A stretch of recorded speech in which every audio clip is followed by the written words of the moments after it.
This one was supposed to be just a quick 16th century style portrait study. I'd sketched her on the canvas, and I actually took time drawing out all the detail in the accordion style design of her neck ruff. Then I realized the whole figure was way too close up, so that line drawing turned out to be completely useless. And instead of making more of a mess, I just decided to go ahead and block her in with the paint, which was actually kind of tricky because that much larger underdrawing kept throwing me off. Now, in those 16th century portraits, there is a stiffness and a kind of a flat quality that I was going for, but I think I got the lighting wrong. I probably should have given more muscle to the shadow areas. That would have made her more interesting, but it's just too bright and bland, and it wasn't really holding my attention enough to keep going, but I tried to work on the face as much as I could, just in the hopes of coming up with something interesting, but it did feel a little forced. It's fine for a first layer. I was starting to get the sense that she was probably going to go to sleep for a long time before she figured herself out. And sure enough, after I covered the face of the canvas with that first layer, I stopped, put her aside. Probably a year went by, and when I got back to her, I completely changed everything except the hairdo.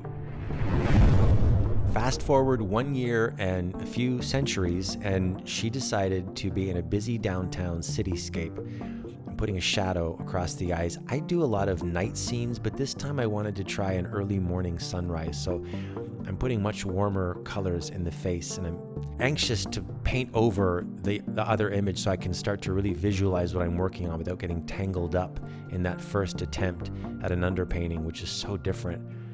The great thing about these smaller pieces is that you can really keep the whole painting going at the same time, and it's easier to change course if something isn't working.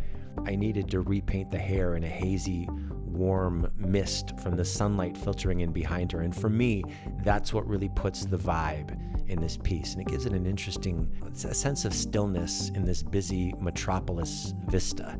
I love painting women in massive, imposing urban settings. I ended up painting a pair of tortoiseshell sunglasses because I wanted to throw in another burst of that rich teal color that's in the awning behind her, sort of keeping everything inside that jewel tone palette. Halfway through, she explicitly asked for a smoking pipe, which I don't think I've ever painted a pipe before.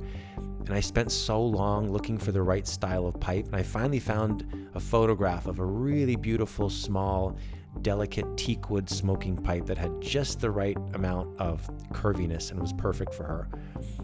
And I thought it actually gave her an interesting sense of authority. Now that she's set and I'm kind of happy with the overall image, I can start to fill in the detail around the entire painting. And I wanted the city behind her to appear just short of a fisheye lens, like an extreme wide angle, just to exaggerate the sense of a chaotic city and these towering buildings behind her.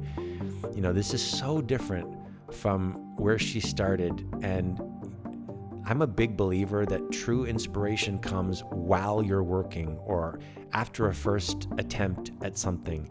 So rarely does an idea come when you're waiting for it.